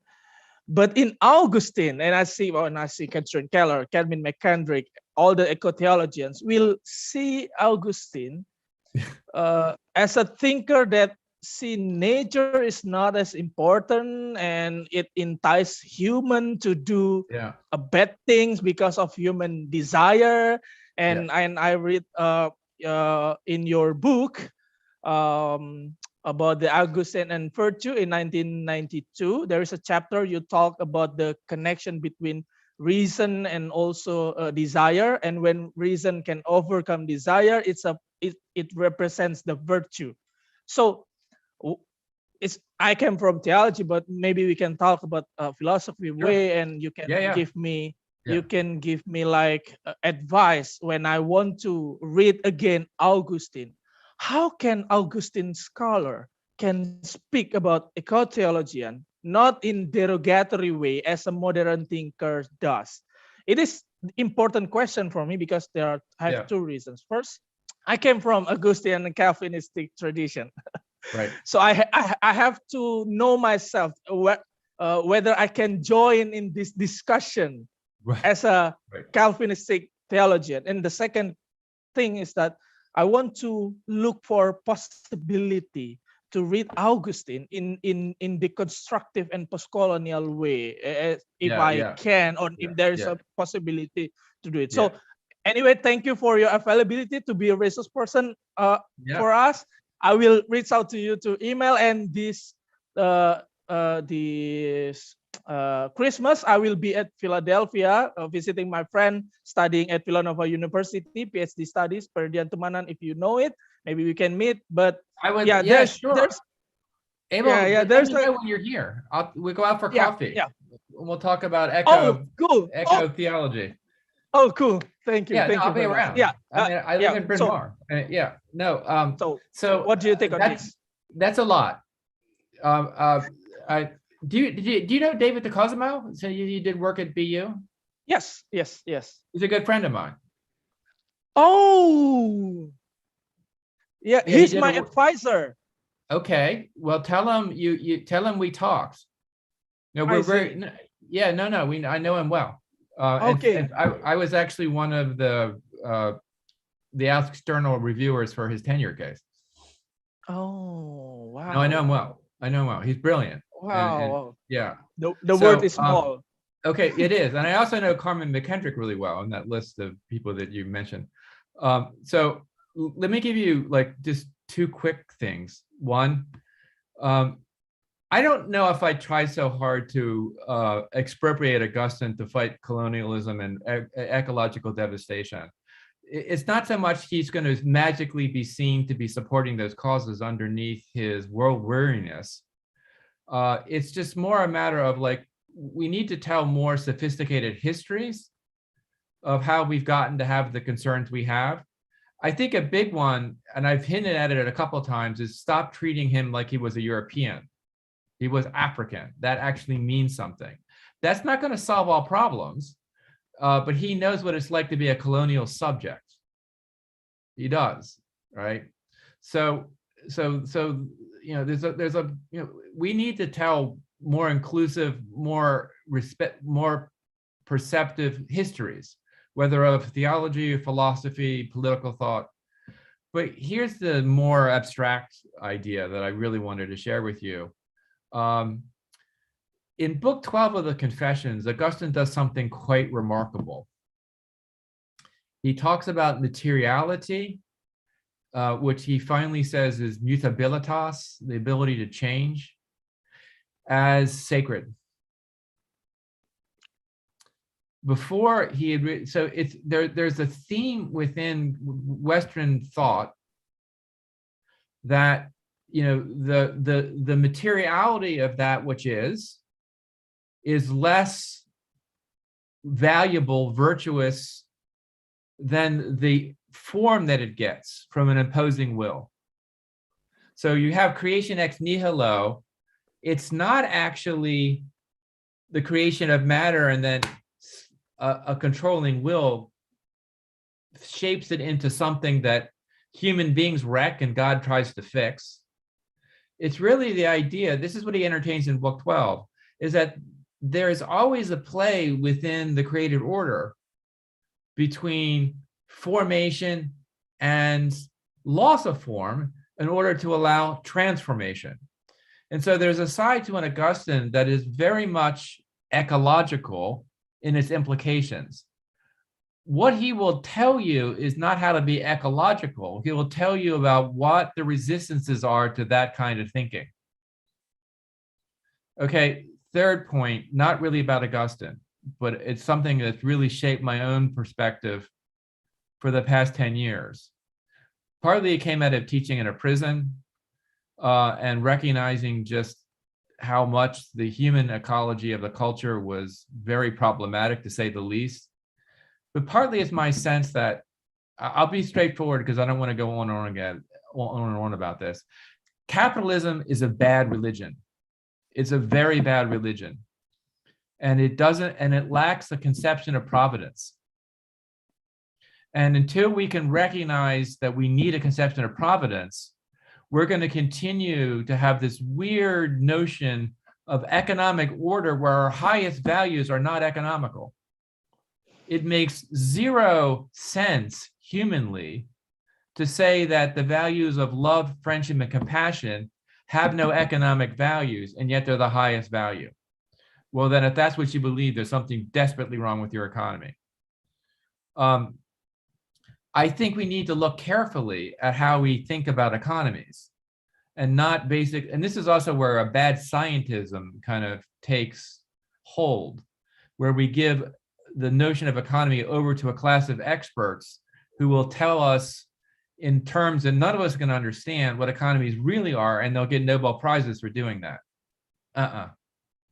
We need to start talking about the history of politics, economics, sociology, religion, theology, philosophy in ways that allow for the development. But what you said about materiality, I think, is incredibly profound. We better quickly understand that we at some level understand the sacredness of materiality. That's what I was getting at with my Chihuahua. I know that sounds kind of ridiculous, but human beings have the capacity to earn the trust of other creatures, non-human animals in the shared world. We have to stop thinking materiality simply as use value. That's not going to get us anywhere. It's going to get us to a very, very desperate place. The planet will survive us. We won't survive on the planet because we're not thinking of ways in which we really are profoundly connected. And look, this is what you hear. This is not just about, whether you're postmodern or in a philosophy department or a theology department. This is where we're at. So I will say we're at a global point. It's not a matter of choosing between competition and cooperation. It's a matter of what frames what.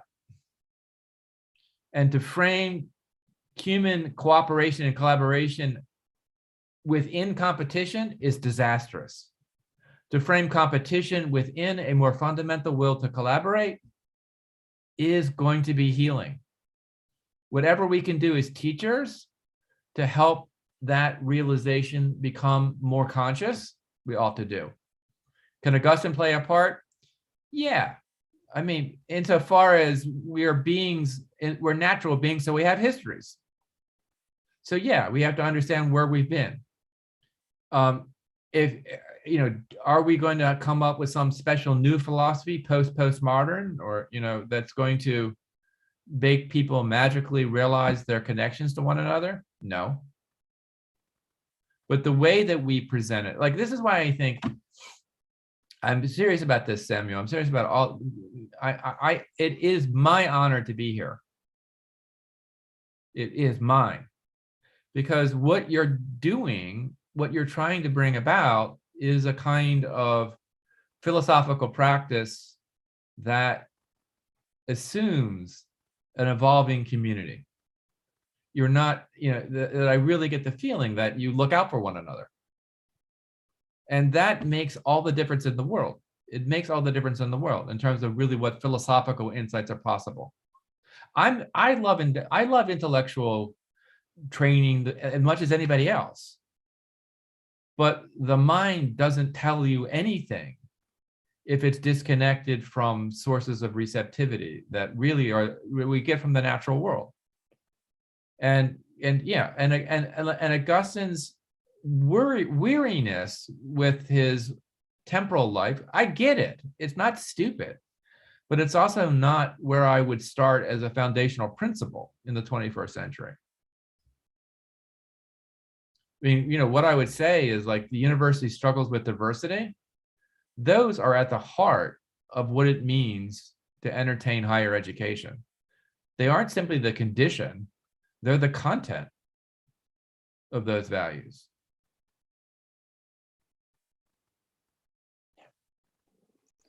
But I'm thrilled to meet everybody here, and I really hope we can continue this conversation. You really, I want you all to know that you have a friend in Villanova.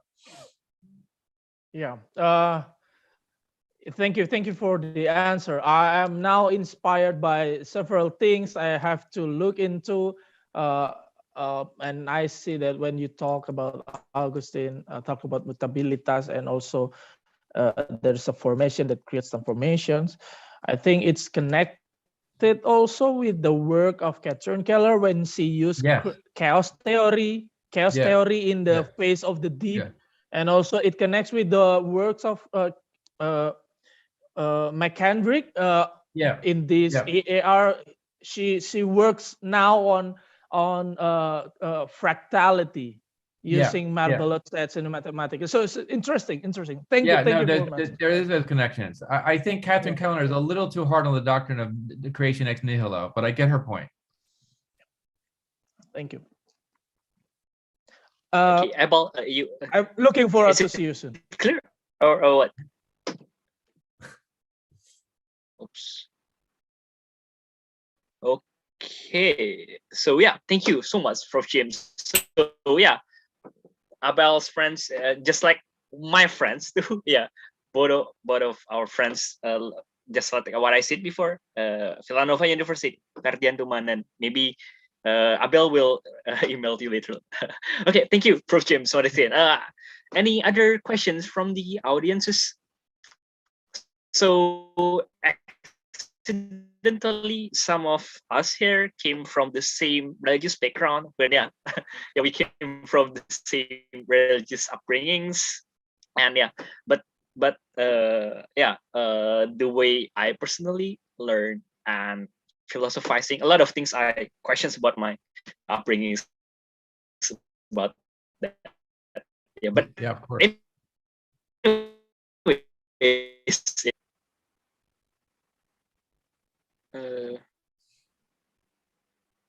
Okay, so yeah, thank you, Abel, for coming, and thank you for all the questions. So I guess Prof Jim, thank you for being with us for the last 2 hours. It's really great and it's so insightful, and I think so yeah, thank you. Just like you feel honored, we also feel honored to have you here. Well, thank you. I appreciate that, but it's been a pleasure, and I really am quite serious. I hope we continue the conversations, and like, give me people, anybody that wants to continue the conversation. It doesn't have to be about Augustine. I teach a lot of things in philosophy. I'm a human being. I'm not just a philosophy professor, so I'm happy to share my experience and point of view, and would be thrilled to hear yours. So thank you, Samuel, for introducing me to the Schole Indonesia. I didn't know of your existence. I'm super happy that you now know about you. And yeah, I hope we'll see each other again. Yeah, you could email Prof. James. Yeah, she's a big fan of Augustine, and I think she should talk with you later through email and some other stuff. Actually, we are all here a fan of Augustine's. Great. Yeah. Very good. Okay. Good. Thank you so much. Thank you, Prof. James. So ya, teman-teman, demikian untuk sesi hari ini. Thank you udah datang. Kita akan kembali lagi dengan waktu. And Prof. James will email you later, and we'll upload the sessions as soon as possible after we do some stuff about it. Thank you so much. I'll see you again and some other time, Prof. James. Thank you, Thank Professor. Thank you. Thank you. See you so much. Bye-bye. Dian aja deh.